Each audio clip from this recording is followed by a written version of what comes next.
موت کو زندگی کے ناگزیر انجام کی حیثیت سے قبول کرتے ہیں۔ موت ایسا واقعہ ہے جو ساری زندگی کی فعالیت کو متاثر کرتا ہے۔ اس کا اثر مثبت بھی ہے اور منفی بھی۔ کبھی تو یہ زندگی سے بھرپور فائدہ اٹھانے کی ترغیب دیتا ہے، جیسے نیمائے مینو کھیڈن دے میری اوت کھیڈن کون آسی، اور کبھی یہ منفی رنگ اختیار کر لیتا ہے اور دنیا کی بے ثباتی اور انسانی بے بسی کی جانب چلا جاتا ہے۔ ایویں گزری رات کھیڈن نہ تھیا انی سیونیوں میں کندی کندی ہٹی۔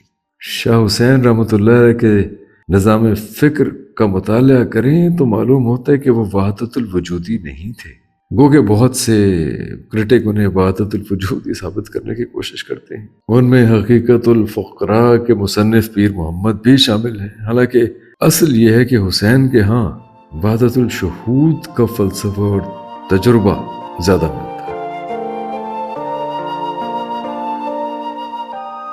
غالباً اسی لیے شیخ احمد سرہندی کے ایک مرید شیخ محمد طاہر لاہوری نے کہا تھا کہ اگر مجھے علماء ظاہر کے طعنوں کا خدشہ نہ ہوتا تو میں اکثر شیخ حسین کے مزار پر جا کر استمداد کرتا۔ اب اس حقیقت کی طرف آتے ہیں کہ کیسے شاہ حسین کو مادھو اور ایک برہمن ہندو لڑکے کی محبت میں لٹا پٹا دکھایا کچھ متولیوں نے، کچھ عاقبت ناندیش ناقدین نے، کچھ تشریح کرنے والوں نے۔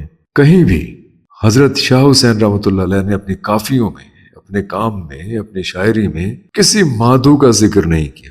کیسی بڑی بات ہے، کسی مادھو کا ذکر نہیں ملتا، اور ہم نے ان کے نام کے ساتھ مادھو لال حسین لگا دیا۔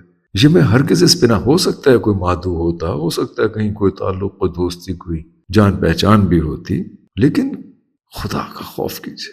صرف لہو لعاب کی زندگی ثابت کرنے کے لیے، یا اس زمانے کا لبرلزم بتانے کے لیے، یا ہندو مسلم تعلق اور محبت اور جگانگت دکھانے کے لیے مادھو اور شاہ حسین کو آپس میں ملا دینا، یا انہیں یک جان دو قالب کر دینا، یا انہیں ایک دوسرے کی محبت میں گرفتار دکھانا، یہ جناب شاہ حسین کے ساتھ بہت بڑا ظلم تھا، ہے۔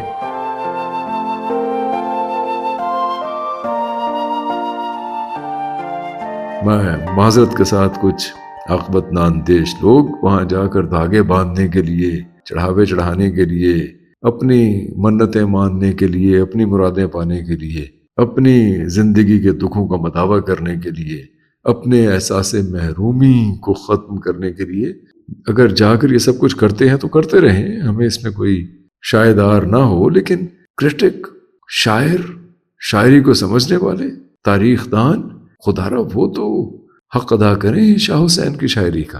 پھر آپ لوگ روتے ہیں کہ پنجابی ناپید ہو گئی، پنجابیوں کے ساتھ ظلم ہو گیا، پنجابی زبان کے ساتھ ظلم ہو گیا۔ یہ ظلم ہم خود کر رہے ہیں۔ شاہ حسین کے دربار پہ میلہ سجا کے، ڈھول ڈھمکے کر کے، چرسیں پی کے، دیگیں دے کے، شربت بانٹ کے تو ان کی شاعری کا حق ادا نہیں ہوگا۔ ان کے فلسفے کو کون سمجھے گا اس طرح؟ بہرحال تھوڑے کہے کو بہت جانیے۔ میں پنجابی شاعری میں خود بہت اچھا نہیں ہوں، اس لیے معاف کیجیے گا، میرے لحن میں، میرے ادائیگی میں بہت کمی رہ گئی ہوگی، لیکن میں چاہوں گا کہ شاہ حسین کی شاعری کو، بلے شاہ کی شاعری کو، سلطان باہو کی شاعری کو، خواجہ صاحب کی شاعری کو، خواجہ غلام فرید کی شاعری کو آپ کے سامنے پیش کروں۔ گاہے گاہے ہم پیش کرتے بھی رہیں گے اپنی بساط کے مطابق۔ آپ اپنی رائے دیجیے، اپنے کامنٹ کیجیے۔ آپ کی رائے، آپ کے کامنٹ ہمارے لیے بہت معتبر ہے۔